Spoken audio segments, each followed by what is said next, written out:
Good morning to all of you. तो चलिए हम स्टार्ट करते हैं। सबसे पहले कि let us crack UPSC CSC Hindi में आपका स्वागत है। और सबसे पहले देखिए हम इसके बारे में बात करेंगे कि आपको अनअकैडमी कैसे हेल्प करेगा आईएएस क्रैक करवाने में, यानी यूपीएससी को क्रैक करवाने में, आईएएस बनवाने में। और हम सारी चीजों को इसमें डिटेल से बात करेंगे, ठीक है ना। तो अगर देखिए हम बात करें कि जो अगर हमारे आप चैनल को सब्सक्राइब कर रहे हैं, आपने सब्सक्रिप्शन ले रहे हैं, तो उसके क्या-क्या फायदे हैं मैं कंपेयर करते हुए 1 मिनट में इन सारी चीज़ों को बता देता हूँ। देखिए अगर आप हमारे साथ सब्सक्रिप्शन ले रहे हैं तो देखिए आपको पैरेलल ऑलमोस्ट 40 से ज़्यादा डेली लाइव क्लासेस होता है अदर डिफरेंट सब्जेक्ट का। दूसरा सबसे जो इम्पोर्टेंट फैक्टर है वो क्या है कि स्ट्रक्चर्ड कोर्सेस मिलेंगे। स्ट्रक्चर्ड कोर्सेस का मतलब जो मैं आगे बताऊँगा कि इसमें से करीब अगर हम बात करें तो हर समय 40 से 45 कोर्स अपकमिंग होते हैं और 250 से ज्यादा कोर्सेज क्या होते हैं ऑलरेडी हमारे चैनल पे पड़े होते हैं। वहीं दूसरा इसमें से लाइव टेस्ट होता है, जैसे कि लाइव टेस्ट और क्विज़ आपने कितना पढ़ा उसका इसमें से प्रॉपर्ली, क्योंकि एक कुछ तो आपके जांचने के लिए कुछ तो होना चाहिए। साथ ही साथ जो चौथा सबसे इंपॉर्टेंट फैक्टर है वो है अनलिमिटेड एक्सेस का। अनलिमिटेड एक्सेस का मतलब क्या है? यहाँ बहुत सिंपल है कि देखिए दूसरे इंस्टीट्यूट से कंपेयर करते हुए बताऊंगा कि अगर आप ऑफलाइन में जाते हैं तो आपको अनलिमिटेड एक्सेस नहीं होती है। मींस एक बार आपने तैयारी कर ली, कोई एक बार आपने प्रिपरेशन कर लिया या उस दौरान हो सकता है आप बीमार हो गए हो, और कई बार ऐसा होता है कि आप कोचिंग छूट जाती है तो आप वहां दोबारा से नहीं कर सकते हैं। अगर कर भी सकते हैं तो एक बहुत लॉन्ग प्रोसेस होता है, लेकिन हमारे साथ यहाँ लिमिटेड एक्सेस है। मान लीजिए कभी आप बीमार हो जाते हैं या कुछ भी हो जाता है तो आप दोबारा से जो रिकॉर्डेड क्लासेस हैं और बहुत सारे सब्जेक्ट है वो सारा आप क्या कर सकते हैं, देख सकते हैं। साथ ही साथ देखिए आप गूगल गूगल पे पे आके हमारा जो ऐप है अनअकैडमी लर्निंग ऐप आप डाउनलोड कर सकते हैं और मेरे बारे में थोड़ा सा जान लेते हैं। मेरा नाम देवी सिंह है और मैं इंडियन इकोनॉमी उसके पीटी और मेंस के लिए पढ़ाऊंगा, साथ में ऑप्शनल हिस्ट्री और ऑप्शनल सोशियोलॉजी पढ़ाऊंगा, ठीक है ना। मैंने जो अपना ग्रेजुएशन और post graduation university of Allahabad और स्टेट यूनिवर्सिटी से क्या है किया है, ठीक है ना। इसके साथ-साथ देखिए कि हमारे पास जो भारत के टॉप 100 एजुकेटर हैं हमारे साथ जुड़े हुए हैं, यानी अनअकैडमी के साथ आप जैसे देख सकते हैं। आपने सुना ही होगा रोनल सर का नाम, रोमन सैनी सर का नाम। ये सभी एजुकेटर हमारे साथ क्या हैं, जुड़े हुए हैं, तो आप इनका लाभ उठा सकते हैं। साथ ही साथ आप देखेंगे कि हमारे पास जो कॉम्प्रिहेंसिव सिलेबस कवर किया जाता है और इसमें से जैसे कि पॉलिटी मैंने अभी आपको 1 मिनट जस्ट पहले बताया था कि 15 अपकमिंग क्लासेस हैं, 300 से ज्यादा हमारे पास कोर्सेस हैं जो रिकॉर्डेड हैं। साथ ही साथ हर एक सब्जेक्ट को लेकर अगर बात करें, जैसे आप इसमें देख सकते हैं पॉलिटी, इसमें से हिस्ट्री, वहीं current affairs, geography, optional courses और सभी प्रकार के हमारे पास कोर्सेस अवेलेबल हैं। ओके, इसके साथ साथ देखिए हम आगे अगर बात करें तो हमारे पास जैसे सब्सक्रिप्शन को लेकर के, तो उसमें सब्सक्रिप्शन का थोड़ा सा आपको और कैसे फायदा पहुंचाएगा और आपको कौन सा बेहतर रहेगा, आप कौन कौन सा आपको चूज करना चाहिए।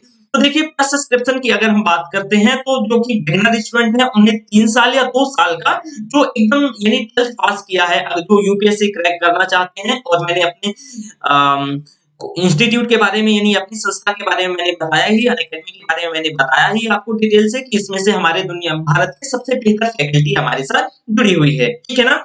उसके साथ साथ आप देख सकते हैं जैसे कि 24 मंथ की हम बात करते हैं तो 24 मंथ में जो जैसे कि बिगिनर्स, मान लीजिए आप कितने 12th पास किए हैं, तो आपने 12th पास किया है तो आपके लिए बेहतर कोर्सेज कौन कौन सा होगा, क्योंकि आपको ग्रेजुएशन पास करने में ऑलमोस्ट कितना 3 साल लग जाएगा। तो देखिए उसके लिए आपको बेहतर 2 साल का या आप 3 साल का क्या कर सकते हैं, सब्सक्राइब कर सकते हैं, परचेज कर सकते हैं। आप इसमें देखेंगे कि इस 24 मंथ का लेते हैं तो आपको जो कि फी है 72,000 यानी 72,000 रुपया, जो कि ये मेरा कोड है DBYT DEBIYT।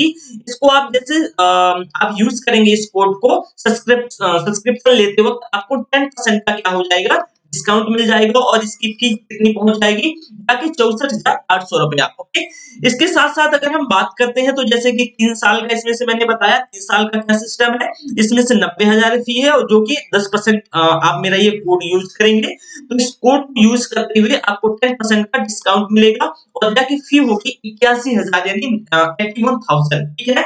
देखिए मैं और इनके बारे में भी आपको बता दूं, सेम वैसी है, लेकिन आपको प्रॉफिट यही 1 साल 2 साल और 3 साल का होगा, क्योंकि यूपीएससी आपको पता है बहुत लॉन्ग लास्टिंग होता है। नो डाउट ये बहुत टफ नहीं होता, लेकिन लॉन्ग लास्टिंग होता है, इसमें कोई दो राय नहीं है। तो देखिए, अगर लॉन्ग लास्टिंग होता है तो चीजों को थोड़ा सा कॉम्प्रिहेंसिव वे में जब तक आप चीजों को समझ बनाएंगे, तो आपके लिए 1 साल या 2 साल या 3 साल के लिए मोर देन सफिशिएंट है, और इतने में आप क्या कर जाएंगे, क्वालिफाई कर पाएंगे। ठीक है। हमारे साथ में प्लस सब्सक्रिप्शन में आप देखेंगे लाइव क्लासेस होगा, टेस्ट सीरीज होगा, अनलिमिटेड प्रैक्टिसेस होंगे, और इसमें से study planner, daily MCQ, answer writing practices और पर्सनल कोर्स भी क्या है, प्रोवाइड करवाए जाते हैं। ओके। इसके साथ साथ अगर हम बात करते हैं, तो जैसे कि आइकॉनिक का वैसे ही सेम है। आइकॉनिक में देखिए कि 12 माह का अगर आप सब्सक्राइब करते हैं, जिसकी फी है 69,500 रुपया, और यही मेरा कोड अगेन 10% आपको डिस्काउंट दिलाएगा, जो कि ये कोड यूज करते हैं आप सब्सक्राइब करते वक्त। ठीक है। जिसकी फी 62,550 रुपया पहुंचेगी। ओके। सेम वैसे ही इसमें से जैसे 3 साल का अगर हम बात करें तो 1,41,000, और इसमें से जो ये फी जाके 1,26,900 रुपया, ये 10% डिस्काउंट मिल जाएगा, ये कोड जैसे ही आप क्या करेंगे, यूज करेंगे। इसमें से आइकॉनिक में क्या विशेषताएं हैं, इसमें से आप देखेंगे जैसे कि live classes, test series, unlimited practices and same. ठीक है। तो बहुत सारी चीजें हमारे इसमें संस्था में जुड़ने के बाद आपको मिलेंगी। अलग से हमारे पास ऑप्शनल का, जैसे कि किसी ने जीएस कर लिया है तो हमारे पास ऑप्शनल का सब्सक्रिप्शन का प्लान है, और ऑलमोस्ट इसमें सारे सब्जेक्ट के ऑप्शनल स्टार्ट हो चुके हैं। जैसे कि मैं हिस्ट्री ऑप्शनल पढ़ाऊंगा, और आप उसके लिए अगर 12th मंथ सब्सक्राइब कर सकते हैं, जिसमें 27,500 रुपया, जिसकी फी है 24,750 रुपया, जो कि 10% आपका ये जो कोड का छूट दिलवाएगा, डिस्काउंट दिलवाएगा। ओके। साथ ही अगर हम 36 मंथ की बात करते हैं, तो आपको 50,000 फी है, जो कि आपको 3 साल का इसका ड्यूरेशन रहेगा, वैलिडिटी रहेगी, और इसमें से कितना 45,000 रुपया आपको लगेगा, अगर आप ये मेरा कोड डीवीवाई की यूज करते हैं। ओके। इसके साथ साथ अगर हम आगे बात करते हैं, तो चलिए अ, हम अपने सिलेबस पे आते हैं। देखिए, मैं कुछ चीजें आपसे बात करना चाहता हूँ। यूपीएससी में सबसे जो इंपॉर्टेंट चीज क्या होती है, आपको सबसे ज्यादा जो जरूरी होता है, वो एक सिलेबस और लास्ट ईयर के कुछ क्वेश्चन पेपर, क्योंकि आपको वहीं से अंदाजा लगता है कि आखिर आप क्या पढ़ रहे हैं, और अगर आप जो पढ़ रहे हैं, क्या वे जो लास्ट ईयर के क्वेश्चन से आपको आइडिया लगेगा ना, कि जो पढ़ रहे हैं क्या आपको प्रॉफिट है, या उससे क्वेश्चन आएंगे या क्वेश्चन नहीं आएंगे। इन दुविधाओं को मैं सबसे पहले क्या करूंगा, दूर करूंगा अपने क्लास स्टार्ट करने से पहले। तो देखिए, अगर हम बात करते हैं, तो सबसे जो इंपॉर्टेंट थिंग होती है यूपीएससी में, आप कहीं भी हो, आपके पास सिलेबस हमेशा याद होना चाहिए और आपके साथ होना चाहिए। क्योंकि देखिए, ये मिथ है हालांकि यूपीएससी कहीं से कुछ भी पूछ लेता है, ऐसा कुछ नहीं है। हमारे पास एक सिलेबस डिजाइन किया है यूपीएससी ने, और उस सिलेबस के ही अंदर सारी चीजें क्या करी जाती हैं, पूछी जाती हैं। तो इन चीजों को, हमें ये मिथ को क्या करना पड़ेगा, इसे समाप्त करना पड़ेगा। दूसरी सबसे इंपॉर्टेंट बात ये है कि भाई यूपीएससी को लेकर के बहुत सारे मिथ है मार्केट में, कि जैसे कि आप बोलते होंगे इसमें बहुत पढ़ना पड़ता है, तो इस विषय में भी हम कभी बात कर लेंगे कि आपको 7 घंटा 8 घंटा मोर देन सफिशिएंट है। और सभी के लिए मैं प्रॉपरली, जैसे कि आजकल आप देख रहे हैं, तो अगर 50% से ज्यादा सिलेक्शन उन स्टूडेंट का होता है जो कहीं ना कहीं कोई वर्क कर रहा है, या कहीं ना कहीं प्रॉपर कोई जैसे कि नियुक्त है। तो यहाँ सिंपल सा कहने का मतलब, अगर कोई भी व्यक्ति कहीं नियुक्त है, तो ऑब्वियस है, आप ही बताइए कि अगर कहीं नियुक्त है वो व्यक्ति, तो बहुत निश्चित ही है कि उसके पास कितना टाइम बचेगा, 6-7 घंटे से ज्यादा या 4-5 घंटे से ज्यादा नहीं बचेगा। तो कहाँ से ये सब चीजें पढ़ रहा है, बहुत सिंपल है कि आपको 18 घंटा पढ़ने की जरूरत नहीं है। ठीक है। दूसरी बात कि आप इंडियन इकोनॉमी को लेकर बहुत ज्यादा यूपीएससी में, कि इंडियन इकोनॉमी का कोई जैसे कि बहुत अच्छा बुक्स नहीं है। दूसरी सबसे जो इम्पोर्टेंट चीज है, तो बुक्स को लेकर आपको बहुत परेशान नहीं होना है। जो मैं नोट्स, जैसे कि जो आपको नोट्स दूंगा, और साथ ही साथ है जो मैं चीजों को समझाऊंगा, तो वो आपके लिए पीटी और मेंस के लिए मोर देन सफिशिएंट होगा। और आपको ये कैसे पता चलेगा, उसके लिए देखिए, मैं इसी वजह से तो बोल रहा हूँ ना, कि आपके पास क्या होना चाहिए, प्रीवियस ईयर के क्वेश्चन पेपर होना चाहिए, पीटी और मेंस के। आपको खुद ही आइडिया लग जाएगा जो मैं पढ़ा रहा हूँ, क्या वो आए हुए हैं या नहीं आया हुआ है, ये आपको खुद ही अंदाजा लग जाएगा। और ये आपको जस्ट करना होगा, ये आपका अधिकार है। तो पहली चीज तो ये, एकदम अपने अधिकार को नहीं भूलिए, क्योंकि मैं क्या पढ़ा रहा हूँ ये इंपॉर्टेंट है। क्या क्वेश्चन आ रहे हैं या क्वेश्चन उससे नहीं आ रहे हैं, ये बहुत ज्यादा जरूरत है, क्योंकि ये आपकी लाइफ का सवाल है। तो चलिए, सबसे पहले हम सिलेबस लिख लेते हैं। ठीक है। सिलेबस मैं लिखवा देता हूँ, और फिर हम आगे बढ़ते हैं। ओके। चलिए। तो सिलेबस में देखेंगे सबसे पहले, लिख लीजिएगा आप। देखिए, लिखिए सबसे पहले इंट्रोडक्शन,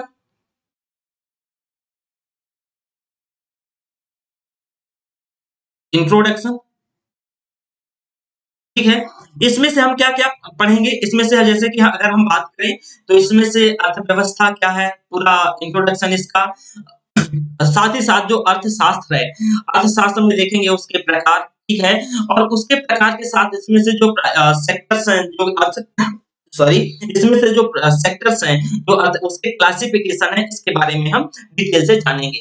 साथ ही साथ इसी में हम देखेंगे कि इकोनॉमिक ग्रोथ है, इकोनॉमिक डेवलपमेंट, ओके। जो दूसरा है हमारा सिलेबस का दूसरा पार्ट, देखिए ये हमारी जो क्लास है करीब 2 दिन चलेगी, ठीक है, 2 क्लासेस इसमें से आएंगी। दूसरा है हमारा इन्फ्लेशन, ठीक है, मुद्रास्फीति, इसको महंगाई कहते हैं आम बोलचाल की भाषा में, ठीक है ना। Inflation, inflation.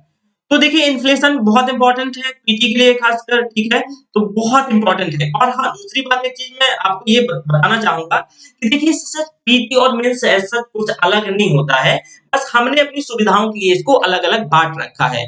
तो ये जो पूरा कोर्स होगा ये कॉम्प्रहेंसिव कोर्स होगा, इसमें से पीटी और मेंस पूरी तरीके से कंप्लीट होगा। इसमें से आपको किसी बुक्स की जरूरत नहीं पड़ेगी। इंडियन इकोनॉमी में मैं किसी बुक्स को आपको रिकमेंड नहीं करूंगा। फिर पढ़ने के लिए आप कोई भी पढ़ सकते हैं, लेकिन मैं बोल रहा हूं कि आपको इंडियन इकोनॉमी में किसी बुक्स की पढ़ने की जरूरत नहीं पड़ेगी फिलहाल, ओके।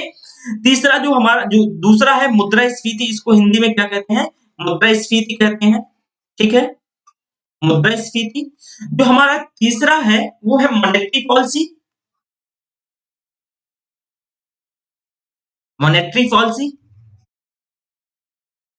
मॉनेटरी पॉलिसी, इसको मौद्रिक नीति कहते हैं। क्या कहते हैं, मौद्रिक नीति कहते हैं, ठीक है। चौथा है banking system, banking system, banking system. पांचवा है मनी मार्केट, मनी मार्केट।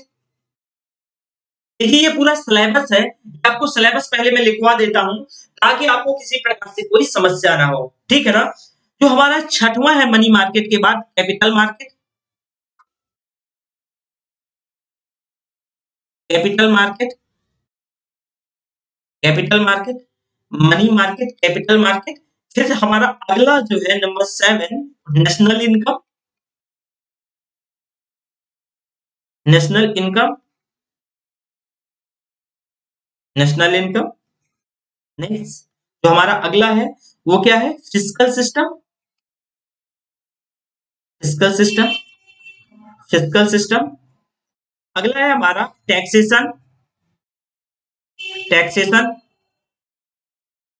कर व्यवस्था, ठीक है। इसके साथ साथ हम आगे अगर बात करते हैं तो जैसे कि अगला हमारा है, इस पे हम यहाँ पे मैं लिख देता हूँ, ठीक है ना, क्योंकि वहां पे जगह कम हो गई है। तो taxation, foreign investment and trade, foreign investment and trade, ठीक है। इसमें से 11वां नंबर है। 12वां है पॉवर्टी,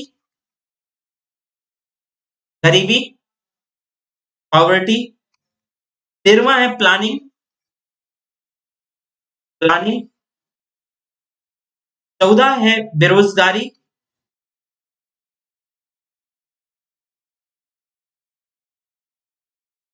अनएम्प्लॉयमेंट लिख सकते हैं, बेरोजगारी या फिर रोजगार, एम्प्लॉयमेंट, ओके। ये सारी चीज इसमें बात करेंगे।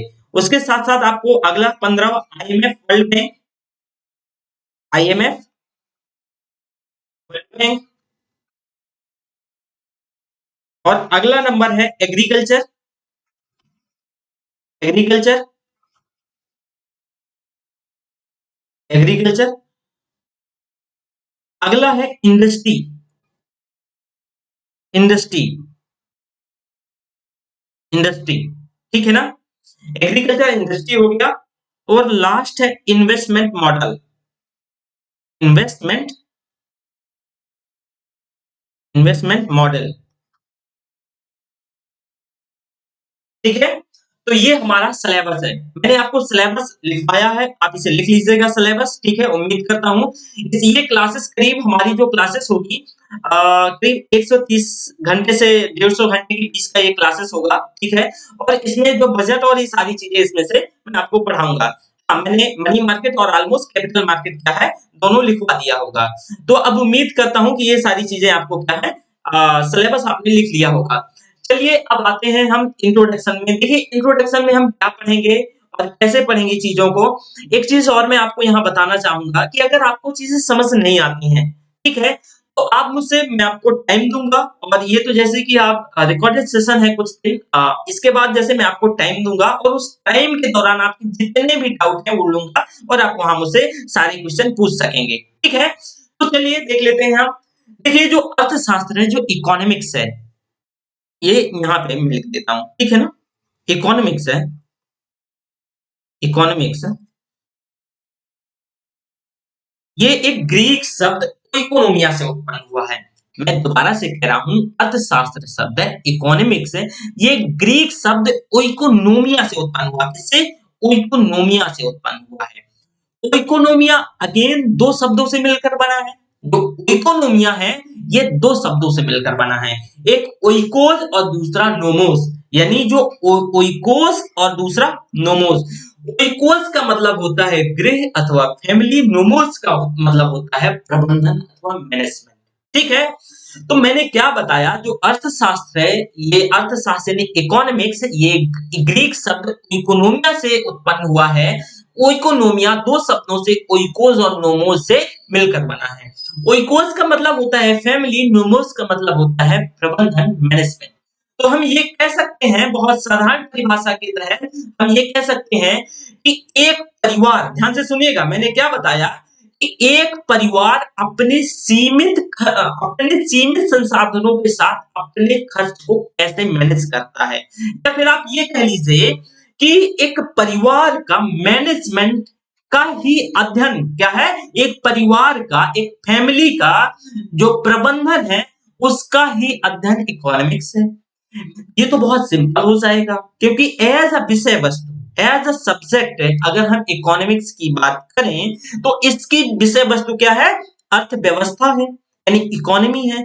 और इसकी जो विषय वस्तु इकोनॉमी है, इकोनॉमी किससे उत्पन्न होती है, यानी वस्तु सेवाओं के उत्पादन, वितरण और उपभोग की प्रक्रिया से इसका निर्माण होता है। तो अगर हम as a subject, as a विषय बात करें तो हम कह सकते हैं कि भाई जो अर्थशास्त्र है ये वस्तु तथा सेवाओं के, ध्यान से सुनिएगा, जो अर्थशास्त्र है यानी इकोनॉमिक्स है, ये वस्तु तथा सेवाओं के उत्पादन, वितरण और उपभोग की प्रक्रिया का अध्ययन करता है, उपभोग की प्रक्रिया से संबंधित है, ठीक है। तो ये तो हुआ क्या है इकोनॉमिक्स का परिभाषा।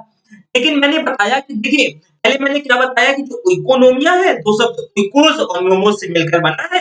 इकोस का मतलब होता है फैमिली और नोमोस का मतलब प्रबंधन। वहीं जो ओइकोस यानी एक परिवार अपने जो सीमित संसाधनों के माध्यम से अपने एक्सपेंडिचर को, अपने खर्चे को ऐसे मैनेजमेंट करता है, यही इसकी बहुत साधारण परिभाषा है, बहुत सिंपल परिभाषा है। लेकिन अगर हम इसी को, अर्थशास्त्र को as a subject, as a विषय पढ़ें तो हम ये कह सकते हैं कि वस्तु तथा सेवाओं के, ध्यान से सुनिएगा, वस्तु तथा सेवाओं के उत्पादन, वितरण और उपभोग की प्रक्रिया क्या है, तो उपभोग की प्रक्रिया का अध्ययन अर्थशास्त्र है, ठीक है। मैंने एक चीज आपको अभी बताया कि भाई अर्थशास्त्र की जो विषय वस्तु है वो अर्थव्यवस्था है। अर्थशास्त्र की जो विषय वस्तु है वो क्या है, अर्थव्यवस्था है। अर्थव्यवस्था, अब अर्थव्यवस्था देखिए कि जो वस्तु तथा सेवाओं के उत्पादन, वितरण और उपभोग की प्रक्रिया के निर्माण से, इसके अध्ययन से ही इसका क्या होता है, निर्माण होता है। तो इसको हम मेनली, इसको मुख्यतः अर्थव्यवस्था को एक विषय के रूप में दो हिस्सों में बांट कर देखेंगे कि इसके दो हिस्से, कैसे इसको दो हिस्सों में बांट के देखेंगे और कौन कौन सा हिस्सा और कितना इसमें आपको, अगर यहाँ किसी भी प्रकार से कोई समस्या हो, मुझे उम्मीद है सारी चीज समझ आ गई होगी, फिर भी मैं एक बार आपको यहाँ समझा दूंगा। तो मैंने बताया हम अर्थशास्त्र को मेनली दो मुख्य भागों में बांट के देखेंगे, एक माइक्रो इकोनॉमिक्स, दूसरा मैक्रो इकोनॉमिक्स, ठीक है, माइक्रो और मैक्रो। तो देखिए माइक्रो का मतलब होता है बहुत सूक्ष्म, बहुत छोटा, बहुत माइनर। माइक्रो का मतलब होता है बहुत छोटा, बहुत माइनर, बहुत सूक्ष्म, ठीक है। वही मैक्रो का मतलब होता है बहुत व्यापक और बड़ा, कॉम्प्रिहेंस, यानी बहुत व्यापक स्तर पे। तो मैंने बताया कि अर्थशास्त्र को हम दो हिस्सों में बांटे हैं, दो हिस्सों में वर्गीकृत किए हैं, ठीक है।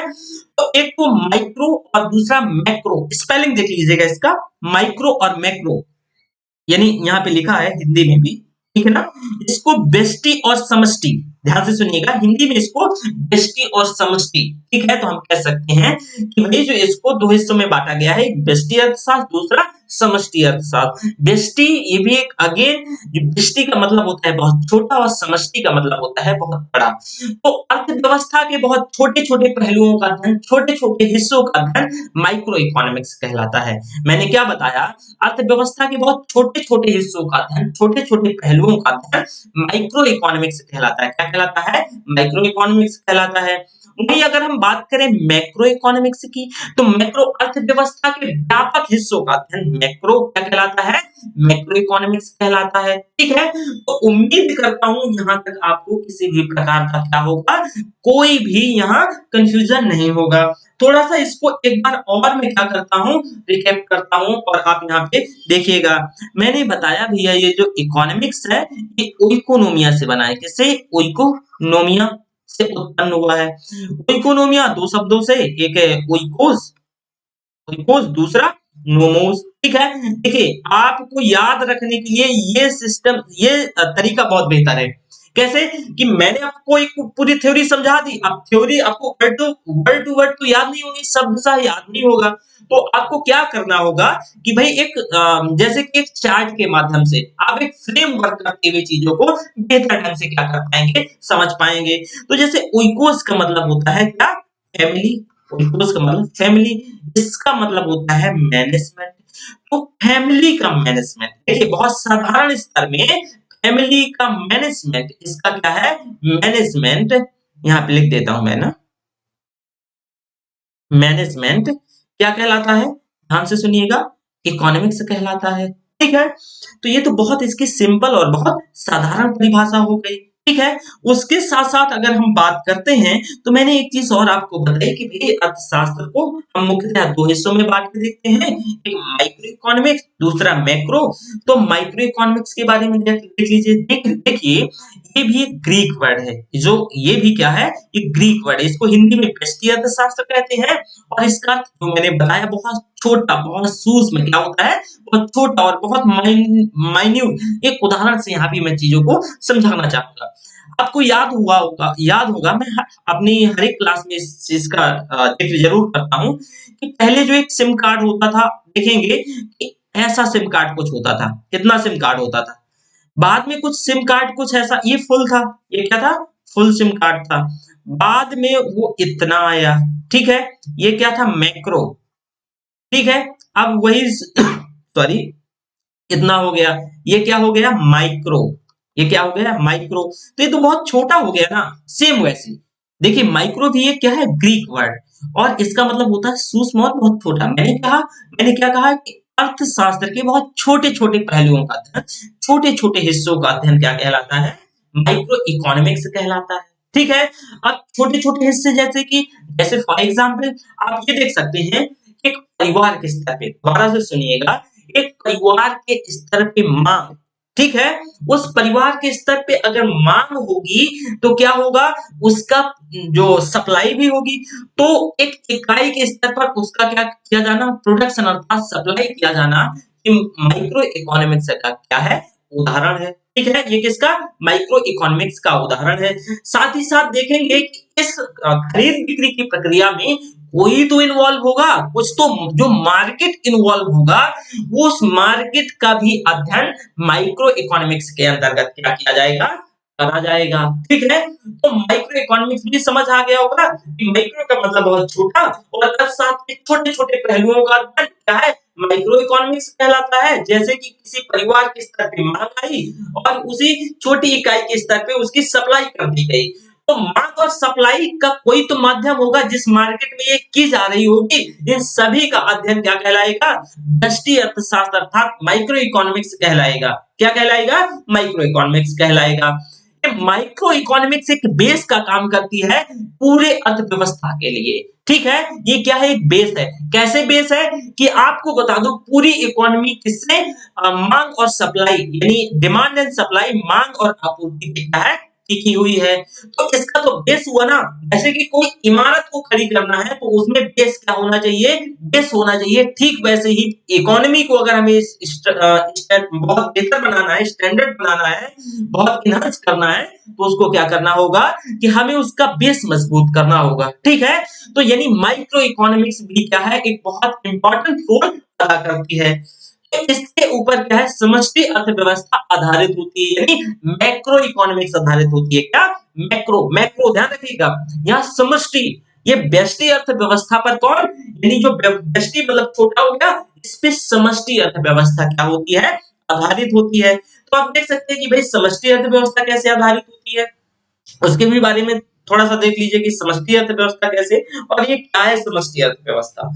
देखिए समष्टि को दोबारा से थोड़ा सा इसे देखिएगा, इसको हिंदी में मैक्रो को क्या कहते हैं? मैक्रो इकोनॉमिक्स को समष्टि अर्थव्यवस्था कहते हैं। क्या कहते हैं? समष्टि अर्थव्यवस्था कहते हैं। समष्टि भी एक क्या है? ग्रीक शब्द है। अगेन ये ग्रीक शब्द है, इसका मतलब होता है बड़ा और व्यापक। समष्टि अर्थशास्त्र अर्थव्यवस्था के व्यापक हिस्सों का अध्ययन करता है, बड़े बड़े पहलुओं का अध्ययन करता है। जो बड़े बड़े हिस्से होते हैं उनका अध्ययन इस समष्टि के अंतर्गत अर्थात मैक्रो इकोनॉमिक्स के अंतर्गत क्या किया जाता है? किया जाता है।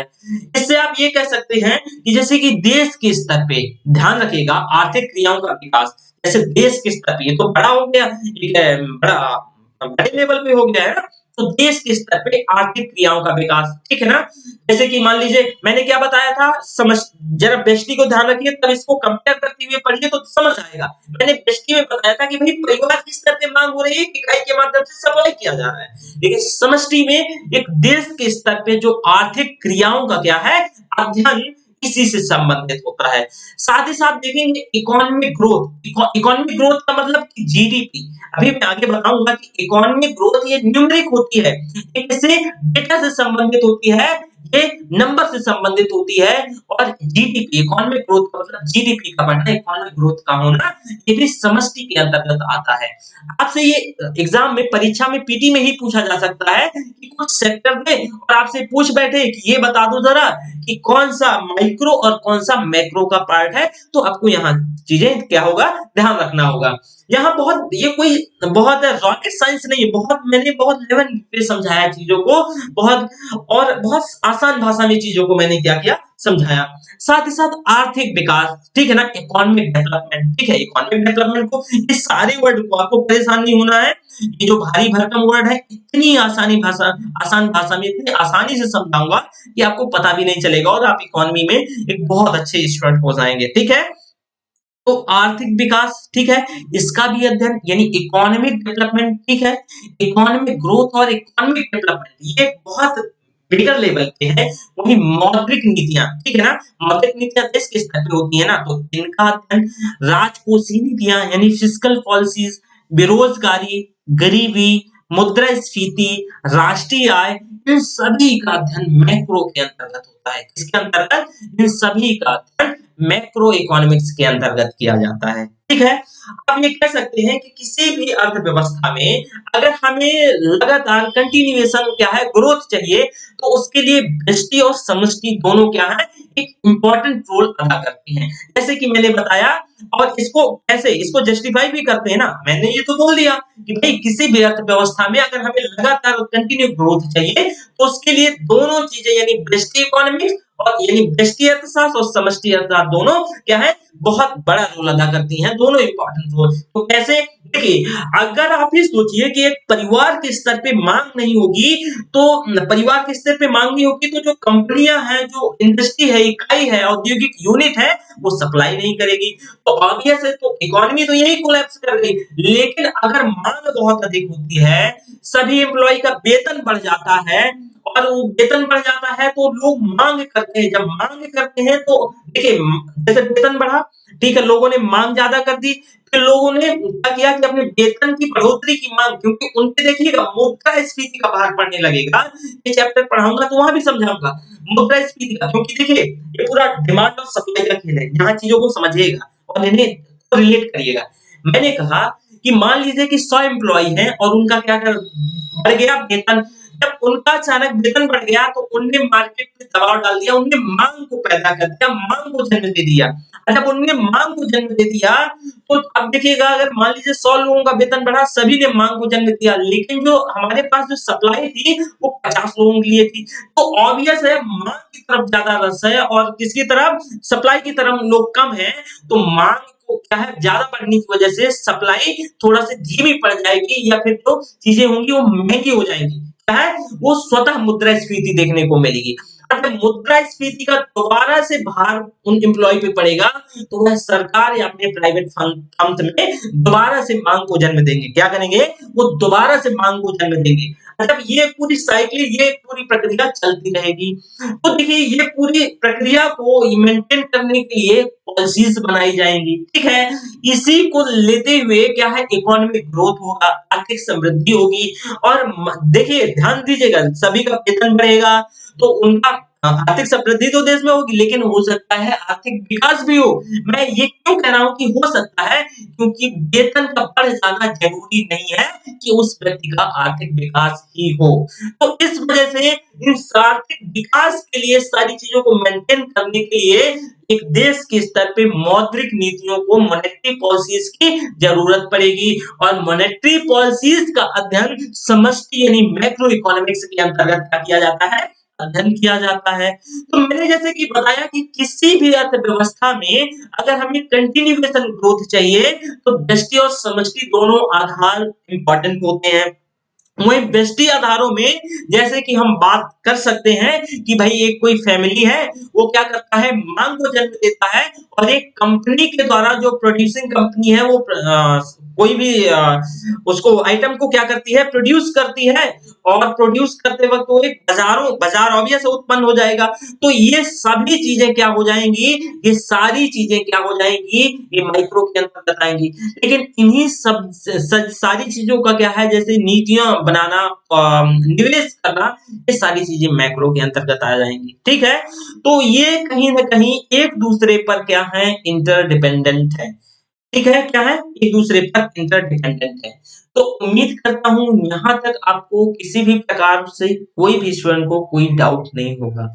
मैं आपको बार बार बोल रहा हूं कि देखिए अगर यहाँ किसी भी प्रकार से कोई डाउट होता है, आपको कोई भी डाउट होता है तो आप क्या कर सकते हैं, उनको ध्यान से सुनिएगा। मैंने आपको बोला कि भाई अगर किसी भी स्टूडेंट को किसी भी प्रकार से यहाँ डाउट होता है तो बहुत सिंपल है, क्या है बहुत सिंपल है। एक चीज आप कर सकते हैं कि आप क्वेश्चन कमेंट बॉक्स में पूछ सकते हैं, या फिर आप क्या कर सकते हैं टेलीग्राम लिंक जो कि प्रोवाइड करवा दिया गया है उससे आप जुड़ जाइएगा और आप वहां भी क्वेश्चन क्या कर सकते हैं, पूछ सकते हैं। ओके, तो फिर हम आगे बढ़ते हैं। अगला economic growth and economic development आया ना, हम वही जो कि एक वर्ड आपको भारी भरकम वर्ड लग रहे थे। चलो देख लेते हैं भाई इकोनॉमिक ग्रोथ एंड इकोनॉमिक ये डेवलपमेंट क्या होता है, ठीक है। जरा थोड़ा सा इसमें नजर डालते हैं। तो इकोनॉमिक ग्रोथ यानी आर्थिक समृद्धि, इकोनॉमिक ग्रोथ का मतलब आर्थिक समृद्धि लिख देते हैं ना, आर्थिक समृद्धि, ठीक है ना, आर्थिक समृद्धि, ठीक। और इकोनॉमिक डेवलपमेंट यानी आर्थिक विकास, आर्थिक विकास, आर्थिक विकास, ठीक है। तो देखिए economic growth and economic development, आर्थिक समृद्धि एक मात्रात्मक अवधारणा है। ये क्या है, ये क्वांटिटेटिव कॉन्सेप्ट है, मात्रात्मक अवधारणा है, यह मात्रा से संबंधित है। यह मात्रा किससे, संख्या से संबंधित है, ये मात्रा से संबंधित है। जबकि जो आर्थिक विकास है ये क्वालिटेटिव है, ये गुणात्मक अवधारणा है, ये मात्रा से नहीं, किसी के भी जीवन स्तर में क्या है, सुधार से संबंधित है। किसी का जो लाइफ है उसकी क्या है, उसके सुधार से संबंधित है। तो आर्थिक समृद्धि हम कह सकते हैं कि जीडीपी का बढ़ना, ध्यान से सुनिएगा, जीडीपी का बढ़ना यानी नंबर का बढ़ना। देखिएगा, अगर मान लीजिए कि हमारी जीडीपी कितनी 2 बिलियन है, ठीक है, 2 बिलियन जीडीपी है हमारी, मान लो आप, ठीक है, $2 बिलियन हमारी जीडीपी है, तो इसका अगर बढ़ जाए यानी कि 5 बिलियन हो जाए, क्या हो जाए, 5 बिलियन हो जाए, फॉर एग्जाम्पल है ये, ठीक है ना। तो हम कह सकते हैं कि भाई इकोनॉमिक ग्रोथ हुई है, आर्थिक समृद्धि हुई है। तो आर्थिक समृद्धि क्या है कि आर्थिक समृद्धि ये मात्रात्मक अवधारणा है, ये मात्रा से संबंधित है। और जबकि इसमें से जैसे कि जीडीपी का बढ़ना क्या है, यह एक उसका उदाहरण है। वहीं दूसरी तरफ हम इकोनॉमिक डेवलपमेंट ये गुणात्मक अवधारणा है, क्वालिटी से। ध्यान रखिएगा, क्वालिटी और क्वांटिटी, जो इकोनॉमिक ग्रोथ वो क्वांटिटी, नंबर, न्यूमेरिक है वो, ठीक है। और जो डेवलपमेंट है वो क्या है, वो न्यूमेरिक नहीं, क्वालिटी से संबंधित है, वो गुणवत्ता से संबंधित है, ठीक है। तो जैसे किसी भी व्यक्ति के जीवन स्तर में सुधार हो जाना, ये उसके इकोनॉमिक डेवलपमेंट, आर्थिक विकास का क्या कहलाएगा, उदाहरण कहलाएगा, ठीक है। तो जैसे कि आप इसमें कह सकते हैं, देखिएगा इसमें से कुछ स्पेलिंग जो भी है, इसमें से कुछ स्पेलिंग गलत हो गई हैं, तो आप इसे ज्यादा फोकस नहीं करिएगा।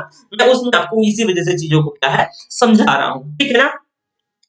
तो देखिए, आर्थिक समृद्धि, अब जैसे कि आर्थिक ग्रोथ को जरा नजर डालिएगा कि जैसे कि मैंने बताया जीडीपी का बढ़ना आर्थिक समृद्धि का उदाहरण है। लेकिन उस जीडीपी के बढ़े हुए, देखिए वो जीडीपी के बढ़े हुए जो प्रोडक्शन है, यानी उत्पादन है, उसका लाभ अगर समाज के हर एक तबके को पहुंच जाए, यानी जो सर्वोदय की संकल्पना है, हर एक व्यक्ति को, अंत्योदय की, अंत से उदय की संकल्पना है, सभी के उदय की संकल्पना है, अगर उसका लाभ समाज के हर एक व्यक्ति को, शोषित, वंचित, पीड़ित को पहुंच जाए, तो ये सॉरी, ये क्या कहलाएगा, इकोनॉमिक डेवलपमेंट कहलाएगा, आर्थिक विकास कहलाएगा, ठीक है ना। तो हम ये कह सकते हैं कि भाई जो बढ़ा हुआ लाभ है, उसका समाज में जो वितरण है, ये जो आर्थिक विकास उसको संबोधित करता है, ठीक है। उस बढ़े हुए लाभ का समाज में क्या है, वितरण, समाज में वितरण किसको संबोधित करता है, आर्थिक विकास को संबोधित करता है, ठीक है। साथ ही साथ देखेंगे कि जो आर्थिक समृद्धि, तो सबसे इम्पोर्टेंट मैं एक पॉइंट बोलने जा रहा हूँ। देखिए, जो आर्थिक समृद्धि विकास के लिए अनिवार्य, देखिएगा, अनिवार्य तो है लेकिन पर्याप्त नहीं है। दोबारा से सुनिएगा, ये थोड़ा सा आपको कंफ्यूज कर सकता है, मैं इसको समझा दूंगा, फिर आपको कंफ्यूज नहीं होगा। मैंने कहा आर्थिक समृद्धि विकास के लिए अनिवार्य तो है लेकिन क्या है, पर्याप्त नहीं है। मतलब मैं इसको और एक बार कंपेयर करते हुए बताऊंगा कि भाई जो आर्थिक समृद्धि है, वो आर्थिक समृद्धि, जो आर्थिक विकास है, बिना आर्थिक समृद्धि के संभव नहीं है। लेकिन ये जरूरी भी नहीं है, पर्याप्त भी नहीं है कि अगर इकोनॉमिक ग्रोथ हो ही तो क्या हो जाएगा, इकोनॉमिक डेवलपमेंट हो जाएगा। मतलब क्या कि अगर मान लीजिए कि जरूरी नहीं है कि हमारी इकोनॉमी कितना $2 बिलियन से $5 बिलियन क्या हो जाए, क्रॉस हो जाए, $5 बिलियन हो जाए, तो हमारी सभी की जो जरूरतें, हमारी जो समाज की में लोगों की, जो पिछड़े लोग की क्या है, गुणवत्ता है, उनके जीवन की गुणवत्ता, जीवन स्तर में सुधार, ये जरूरी नहीं हो जाए। लेकिन हाँ, विकास के लिए ये तो इकोनॉमिक ग्रोथ होना जरूरी है, मतलब अनिवार्य है, लेकिन ये पर्याप्त नहीं है। उम्मीद करता हूं कि ये भी आपको क्या है, समझ आ गया होगा अच्छे से, ठीक है। साथ ही साथ अगर हम और आगे बात करते हैं, तो चलिए, अब इसमें से प्राथमिक सेक्टर अच्छा मेंशन होगा, ओके। तो ये डेवलपमेंट ऑल, और इस ये मैं फिर ये जो चैप्टर है, ये पूरा कंप्लीट चैप्टर है, इसके बारे में हम बाद में बात कर लेंगे, हाँ। तो देखिए, अगर हम अर्थव्यवस्था की बात करते हैं, तो अर्थव्यवस्था के क्षेत्र, जो सेक्टर ऑफ इकोनॉमी है, ठीक है, मैंने आपको बताया था कि अर्थशास्त्र क्या है, और अर्थशास्त्र के बाद आपको मैंने डिटेल से समझाया कि कैसे उत्पन्न हुआ, क्या क्या इसमें चीजें हैं, कैसे कैसे हम चीजों को आगे लेकर बढ़ेंगे। उम्मीद करता हूँ आपको चीजें रट गई होंगी, इसमें किसी भी प्रकार से कोई डाउट नहीं होगा, लेकिन फिर भी डाउट है तो आप कमेंट बॉक्स में क्या है पूछ सकते हैं, ठीक है। तो जो अर्थव्यवस्था के क्षेत्र, जो सेक्टर ऑफ इकोनॉमी है, उसका जो आर्थिक गतिविधियों को हम मुख्यतः 3 भागों में, लेकिन हम 5 भागों, जितने भी जो पांचों सेक्टर हैं, उन पांचों सेक्टर के बारे में हम डिटेल से बात करेंगे, लेकिन फिर भी मैं आपको सारी चीजों को डिटेल से बता देता हूँ, ठीक है। देखिए, कर जरा, अर्थव्यवस्था का वैसा क्षेत्र, वह क्षेत्र जहां प्राकृतिक संसाधनों का उत्पाद के रूप में प्राप्त किया जा सके, ध्यान से सुनिएगा, अर्थव्यवस्था का वो क्षेत्र जहाँ प्राकृतिक संसाधनों को एक प्रोडक्ट के रूप में प्राप्त किया जा सके। प्रोडक्ट के रूप में अब वो कौन सा क्षेत्र होगा? वो क्षेत्र क्या होगा? पशुपालन होगा, वो क्षेत्र कृषि होगा, क्योंकि आप देखेंगे जो हमारा प्रोडक्ट क्या है, इसमें से प्राकृतिक संसाधनों के माध्यम से क्या है कि हम अपने उत्पाद को प्राप्त कर सकेंगे। तो इसके अंतर्गत आप देखोगे कि प्राकृतिक क्षेत्रों को, जैसे कि प्राइमरी सेक्टर के अंतर्गत जो अर्थव्यवस्था का क्षेत्र है, जो प्राइमरी सेक्टर है, जो हमारा प्रारंभिक क्षेत्र है, इसमें आप कह सकते हैं कि ये वैसा क्षेत्र होगा जहाँ की प्राकृतिक संसाधन क्या है, उत्पाद के रूप में उपलब्ध हो, वह प्राइमरी सेक्टर कहलाएगा। जैसे कि हम कह सकते हैं कृषि और उससे संबंधित क्षेत्र, कृषि और उससे संबंधित क्षेत्र कैसे कैसे कृषि और उससे संबंधित क्षेत्र, यानी कृषि कृषि और उससे संबंधित क्षेत्र। देखिएगा, इसमें से आप कच्चा मटेरियल, कच्चा रॉ मटेरियल, ठीक है, जो रॉ मटेरियल है, कच्चा यानी जो मटेरियल्स है, तो उसको क्या है, प्राकृतिक संसाधनों को एक उत्पाद के रूप में क्या है, प्राप्त किया जाएगा। ठीक है, तो कृषि ही उसका एक प्राइमरी क्या है, प्राइमरी सेक्टर का उदाहरण है। साथ ही साथ आप इसके अंतर्गत देख सकते हो वानिकी, ठीक है ना, क्या है, कृषि के साथ वानिकी, खनन, ठीक है, खनन भी ध्यान रखिएगा इसी के अंतर्गत आएगा। खनन इसी के अंतर्गत, खनन एवं उत्खनन, खनन एवं उत्खनन, खनन एवं उत्खनन, ठीक है, ये भी प्राइमरी सेक्टर के अंतर्गत आएगा। ठीक है, साथ ही साथ जैसे मछली पालन, मत्स्य पालन, ठीक है, फिशरीज, मत्स्य पालन, मत्स्य पालन, ठीक है, ये तो ये सभी किसके उदाहरण है, प्राइमरी सेक्टर के उदाहरण है। ठीक है, ये किसके, सभी प्राइमरी सेक्टर के उदाहरण है। ये सभी को, जैसे कि इसमें से मत्स्य पालन, खनन और उत्खनन, इसमें से कृषि से संबंधित क्षेत्र, और इस पे आप देख सकते हैं कि इसमें से कुछ जैसे कि प्राथमिक सेक्टर में ये सारी चीजें जो कृषि और पशुपालन से संबंधित है, वो प्राइमरी सेक्टर में क्या है, आएंगी। दोबारा सुनिएगा, अर्थव्यवस्था को हम मुख्यतः 3 भागों में बाँट के देखेंगे, लेकिन ये 4 से 5 भागों में हम बाँट के देख सकते हैं, ठीक है ना? तो जो प्राइमरी सेक्टर है, प्राइमरी सेक्टर में वो क्षेत्र आते हैं जो जहाँ प्राकृतिक संसाधनों को उत्पाद के रूप में प्राप्त किया जा सकता है, जैसे कि एज अ प्रोडक्ट के रूप में इसे प्राप्त किया जा सकता है, वो सेक्टर, वो क्षेत्र प्राइमरी सेक्टर कहलाता है, ठीक है? वो क्या है, वो क्षेत्र, वो सेक्टर प्राइमरी सेक्टर कहलाता है, ठीक है? साथ ही साथ आप देखोगे कि जैसे इसमें से हम देख सकते हैं, अच्छा मैं इसमें से उदाहरण द्वितीयक सेकेंडरी जो सेक्टर है, ठीक है, सेकेंडरी सेक्टर में जैसे कि अर्थव्यवस्था का वैसा क्षेत्र होगा जहां प्राकृतिक क्षेत्र के उत्पादों को, जो प्राथमिक सेक्टर के, जो प्राइमरी सेक्टर के क्या है, प्रोडक्ट है, उनको अपनी गतिविधियों में कच्चे माल की तरह, ध्यान रखिएगा, द्वितीयक क्षेत्र सेकेंडरी सेक्टर अपनी गतिविधियों में एज अ कच्चा माल उपयोग में लाएगा।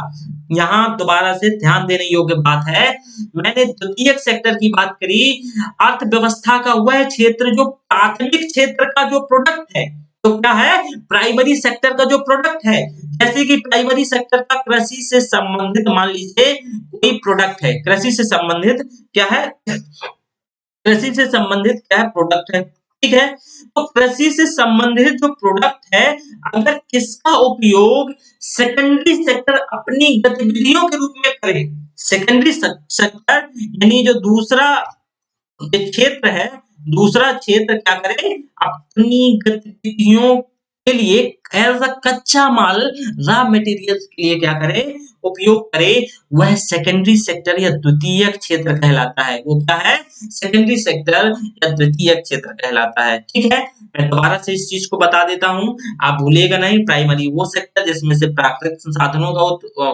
प्रयोग एज अ उत्पाद किया जाए, और उन्हीं उत्पादों का जो प्राथमिक क्षेत्र के उत्पाद हैं, द्वितीयक क्षेत्र अपनी गतिविधियों के रूप में कच्चे माल का प्रयोग करे, वह सेक्टर क्या कहलाएगा, द्वितीयक सेक्टर कहलाएगा, द्वितीयक क्षेत्र कहलाएगा। आप हम इसके अंतर्गत कह सकते हैं कि भाई इसके अंतर्गत जैसे कि विनिर्माण, ठीक है, इसके अंतर्गत क्या है, विनिर्माण, निर्माण की चीजें, गैस, जल, विद्युत आपूर्ति, ये सारी चीजें किसके अंतर्गत, ये द्वितीयक, ये सेकेंडरी सेक्टर के अंतर्गत आएंगी, क्या है, द्वितीयक या सेकेंडरी सेक्टर के अंतर्गत आएंगी। तो यहाँ आपको कोई कंफ्यूजन नहीं होगा, क्या है, यहाँ भी आपको कोई कंफ्यूजन नहीं होगा। अब आपको टर्सरी सेक्टर या तृतीयक क्षेत्र, अब ये तृतीयक क्षेत्र भाई क्या होता है, जरा थोड़ा सा इसे भी जान लो। देखिए इस क्षेत्र में आप देखेंगे कि इस क्षेत्र में विभिन्न प्रकार की क्या है, जो सर्विसेज हैं उनका उत्पादन किया जाता है। ठीक है, बहुत प्रकार की जो सर्विसेज हैं उनका उत्पादन किया जाता है। तो आप देखेंगे टर्सरी सेक्टर को, जो तृतीयक क्षेत्र है, उनको कभी-कभी सेवा क्षेत्र भी कह दिया जाता है, क्योंकि इसी सेक्टर में जो सेवाओं का उत्पादन, अर्थात इसी सेक्टर में जो सेवाओं का प्रोडक्शन होता है, वो क्या है, इसी सेक्टर में मिलता है। जैसे कि आप पढ़ रहे हैं, मैं आपको क्या है, सर्विस दे रहा हूँ, तो अगर आपसे बोले कि भाई ये किस क्षेत्र का, ये कौन से सेक्टर में आता है, तो आप कहेंगे सर ये टर्सरी सेक्टर या तृतीयक क्षेत्र में आता है। क्या है, ये तृतीयक क्षेत्र में आता है। तो आप ये कह सकते हो कि इसमें से जो ये क्षेत्र होता है, ये अर्थव्यवस्था का जो प्राइमरी सेक्टर होता है, द्वितीयक सेक्टर होता है, ये उनको अपनी सर्विसेज प्रोवाइड करवाता है।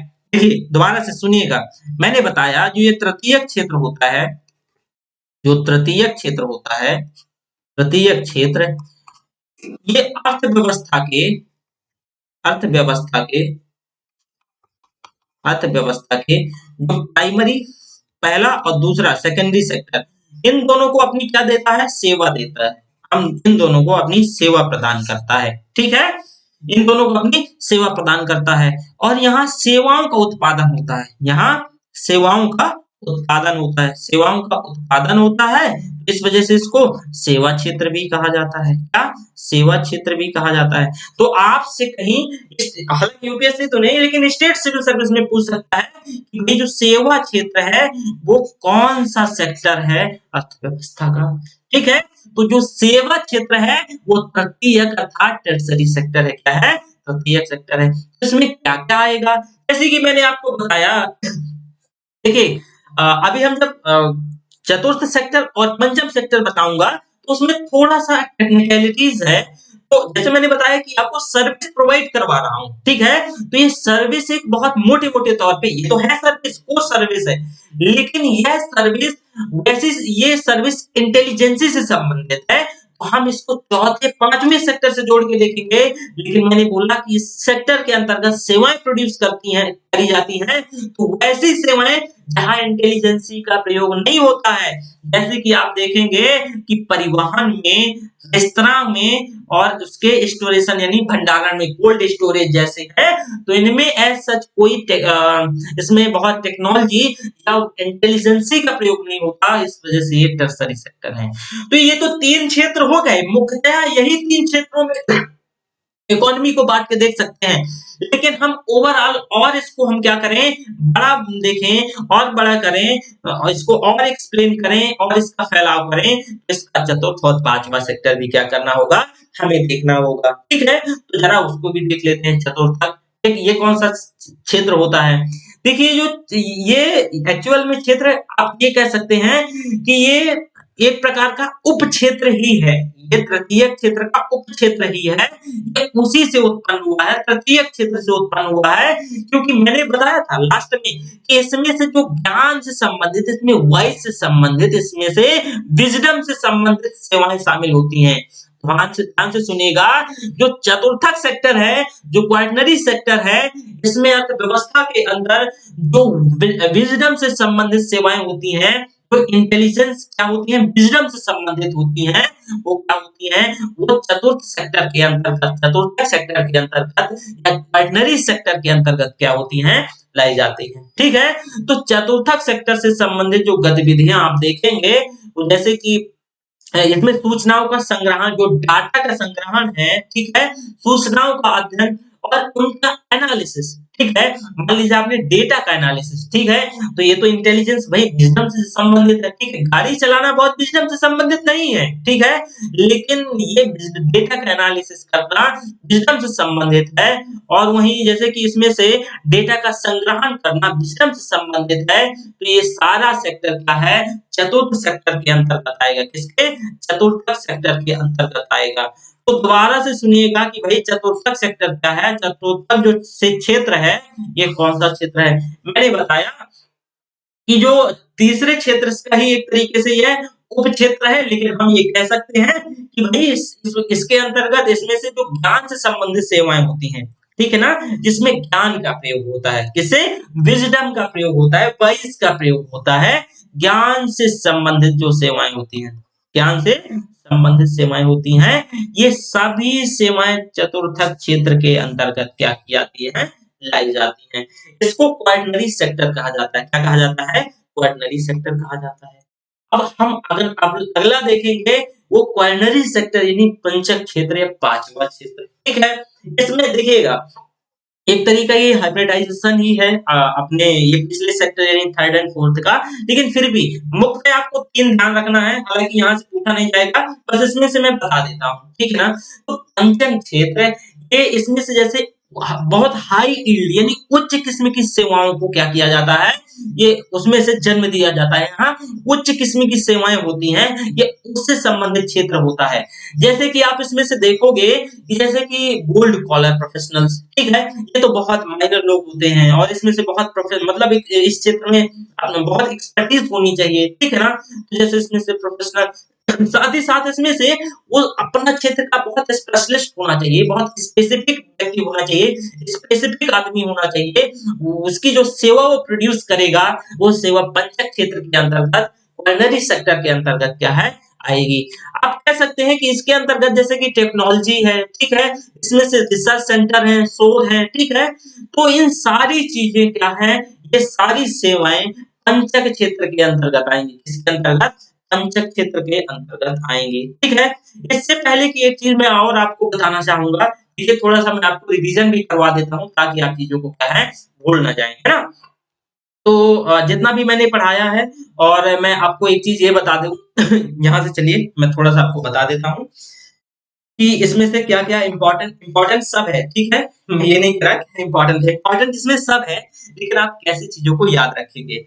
तो सबसे पहले बहुत एक फॉर्मेट बनाइएगा, मैंने जैसे पूरा पढ़ाया, आप पूरा पढ़ लेंगे, पीडीएफ को डाउनलोड कर लेंगे। इसके बाद आप क्या करेंगे, एक अलग पहले इसको 2 बार 3 बार पढ़ने के बाद आपको एक बार में ही चीजें समझ आ गई होंगी और बहुत अच्छे से समझ आ गई होंगी, लेकिन हमेशा फिर कभी नहीं भूलेंगे। तो उसके लिए आप क्या बनाइएगा, एक जैसे कि सारी चीजें फ्रेमवर्क के माध्यम से क्या है, करी जाती हैं। इसके फ्रेमवर्क के माध्यम से करी जाती हैं। तो ये फ्रेमवर्क क्या है, जरा इस पे थोड़ा सा क्या आप नजर डालेंगे। जैसे मैंने बताया कि जो इकोनॉमिक्स है, क्या है, इकोनॉमिक्स है। ये इकोनॉमिक्स एक्चुअल में एक शब्द जो इकोनोमिया है, क्या, ओइकोनोमिया, ओइकोनोमिया, ये ओइकोनोमिया से उत्पन्न हुआ है। और ये ओइकोनोमिया 2 शब्दों से मिलकर बना है, ओइकोस, दूसरा क्या है, नोमोस, दूसरा नोमोस। तो ओइकोस और दूसरा नोमोस, ये ओइकोस और नोमोस, ओइकोस का मतलब होता है फैमिली, फैमिली, और नोमोस का मतलब होता है मैनेजमेंट, ठीक है। तो आप कह सकते हैं कि भाई बहुत साधारण स्तर पे बहुत इसकी साधारण और सिंपल परिभाषा हो गई कि एक परिवार का, जो परिवार अपने सीमित संसाधनों के माध्यम से अपने खर्चों को कैसे मैनेज करता है, अपने व्यय को कैसे चलाता है, यही इकोनॉमिक्स है। ये क्या है, यही इकोनॉमिक्स है, ठीक है। बहुत सिंपल और साधारण परिभाषा हो गई, लेकिन हाँ, अगर हम इसको थोड़ी सा एज अ विषय, ध्यान रखिएगा ये विषय है, तो एज अ विषय अगर बात करें तो एज अ विषय कह सकते हैं कि भाई जो सेवाएं हैं, जो वस्तु तथा सेवा, ध्यान रखिएगा, जैसे कि वस्तु तथा सेवा है, गुड्स एंड सर्विस, वस्तु तथा सेवा, वस्तु तथा सेवा, इनका उत्पादन, इनका क्या, उत्पादन, उत्पादन के साथ साथ इनका उत्पादन, वितरण, वितरण और उपभोग, उपभोग की प्रक्रिया का अध्ययन, या इन तीनों का अध्ययन क्या कहलाता है, इन तीनों का अध्ययन क्या कहलाता है, ये इकोनॉमिक्स कहलाता है। इसकी बहुत ब्रॉडर क्या हो गई, डिफिनीशन हो गई, ठीक है। हम दूसरा इसमें मैंने बताया था कि भाई जो इकोनॉमिक्स है इसको हम ब्रॉडली 2 भागों में बांट के देखते हैं। एक क्या हो गया, माइक्रो, माइक्रो, दूसरा क्या हो गया, मैक्रो। माइक्रो क्या है और मैक्रो क्या है, देखिए अगर हम माइक्रो की बात करते हैं तो देखिए बहुत सिंपल है, और मैक्रो को भी थोड़ा सा सुन लीजिए। देखिए माइक्रो की अगर हम बात करते हैं तो बहुत सूक्ष्म और छोटा, यानी अर्थव्यवस्था के छोटे-छोटे पहलुओं का अध्ययन माइक्रो के अंतर्गत आएगा। वहीं मैक्रो, तो ये मैक्रो अर्थव्यवस्था के बड़े-बड़े पहलुओं का अध्ययन मैक्रो के अंतर्गत आएगा, यानी मैक्रो इकोनॉमिक्स। तो आप यहाँ भी चीजों को कितना और साधारण वे पे क्या किया, समराइज कर लिया। अगला हमने पढ़ा था economic development, economic growth and development. मैंने बताया इकोनॉमिक ग्रोथ ये न्यूमेरिक है, ये संख्या से संबंधित है, यानी खाली पेज, ओके। तो मैंने क्या बताया, इकोनॉमिक ग्रोथ, इकोनॉमिक ग्रोथ है इकोनॉमिक डेवलपमेंट, इकोनॉमिक डेवलपमेंट। देखिए ये है ना, ये संख्या से संबंधित है। ये किससे? संख्या से संबंधित है। ये न्यूमरिक है, ये नंबर से संबंधित है। ठीक है, नंबर से संबंधित है। जैसे कि जीडीपी का बढ़ना, जीडीपी का बढ़ना, ये क्या है? ये क्या कहलाता है? इकोनॉमिक ग्रोथ कहलाता है। वही इकोनॉमिक डेवलपमेंट, ठीक है, तो इस बढ़ी हुई जीडीपी का इस समाज के हर एक व्यक्ति को लाभ पहुंचना, लाभ पहुंचना, ये किसका उदाहरण? ये इकोनॉमिक डेवलपमेंट क्या है? यह है इकोनॉमिक डेवलपमेंट।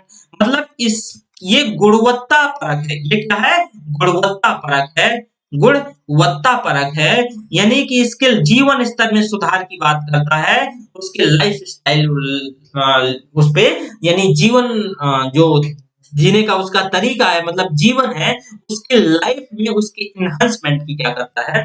बात करता है। साथ ही साथ हम देखेंगे कि मैंने आपको जो प्राइमरी, द्वितीयक, तृतीयक, ये सारे सेक्टर बताए हैं। इसके साथ साथ आप एक थोड़ा सा उदाहरण, मैंने इसमें से नहीं दे पाया था, तो आप ये जो व्यष्टि अर्थशास्त्र और समष्टि अर्थशास्त्र का उदाहरण लिख लीजिएगा। कहीं भी आपसे पूछा जा सकता है, कहीं भी, मतलब पीटी, जैसे कि पीटी का एग्जाम होता है, तो आप यहाँ पे, मैं आपको कहीं पे लिखवा देता हूँ, जगह यहाँ पे मिल जाती है। चलिए, यहाँ पे ऑलमोस्ट मिल गई है, ठीक है। तो अभी हम इसे कल पढ़ेंगे। यहाँ पे हम देख लेते हैं। तो देखिए, अगर हम उसके क्षेत्रों की बात करें, तो मैंने बताया था कि जैसे कि इसमें से जो क्षेत्र आएंगे, माइक्रो के अंतर्गत, माइक्रो के अंतर्गत दूसरा क्षेत्र मैक्रो, मैक्रो के अंतर्गत। तो हम मैक्रो के अंतर्गत बात करते हैं, तो मॉनेटरी पॉलिसी, मुद्रास्फीति, यानी सॉरी, मुद्रास्फीति, ये हो गया इन्फ्लेशन, मुद्रास्फीति। मॉनेटरी पॉलिसी यानी मौद्रिक नीतियां, मौद्रिक नीतियां, मौद्रिक नीतियां। फिस्कल पॉलिसी, फिस्कल पॉलिसी, ठीक है। इसके साथ साथ फिस्कल पॉलिसी यानी भुगतान संतुलन, बैलेंस ऑफ पेमेंट, ठीक है, बीओपी, ठीक है। इसके साथ साथ इसमें से और क्या आएगा? सरकारी बजट हो गया, सरकारी बजट, सरकारी बजट। सरकारी बजट के साथ साथ इसमें से और भी कुछ चीजें, जैसे कि राजकोषीय नीतियां, ये मैंने बताया। माइक्रो के अंतर्गत आपको क्या क्या देखने को मिलेगा, और माइक्रो में आपको क्या क्या पढ़ना है।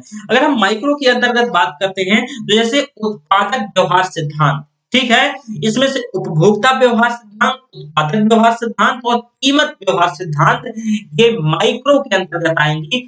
ये मैंने नहीं बताया था, हालांकि इतना डीप में आपको नहीं जाके पूछेगा, बस आपको ये पता होना चाहिए कि माइक्रो है क्या, जो कि आपको उसका कोर कॉन्सेप्ट माइक्रो का पता है। लेकिन मैंने ये आपको जरूर बताया कि इसमें से कौन कौन सा क्षेत्र आएगा। जैसे कि परिवार के स्तर पे मांग, एक जो परिवार के स्तर पे, परिवार के स्तर पे मांग, ठीक है। साथ ही साथ परिवार के स्तर पे मैंने बताया उसकी सप्लाई, यानी इकाई के स्तर पे, इकाई के स्तर पे उसकी सप्लाई। और जो अगला है, इस पे आप देख सकते हैं कि उपभोक्ता व्यवहार सिद्धांत, उपभोक्ता व्यवहार सिद्धांत, इसके अंतर्गत आप कह सकते हो कि जो उपभोक्ता व्यवहार सिद्धांत के अंतर्गत, कि इसमें से किस प्रकार से उपभोक्ता अपनी जो आय को विभिन्न प्रारूपों के माध्यम से क्या करता है? इनहांस करता है। इसको उपभोक्ता व्यवहार सिद्धांत कहा जाता है, ठीक है। तो इसके अंतर्गत तीन उपभोक्ता, इसमें से समष्टि और ये व्यष्टि, ठीक है ना।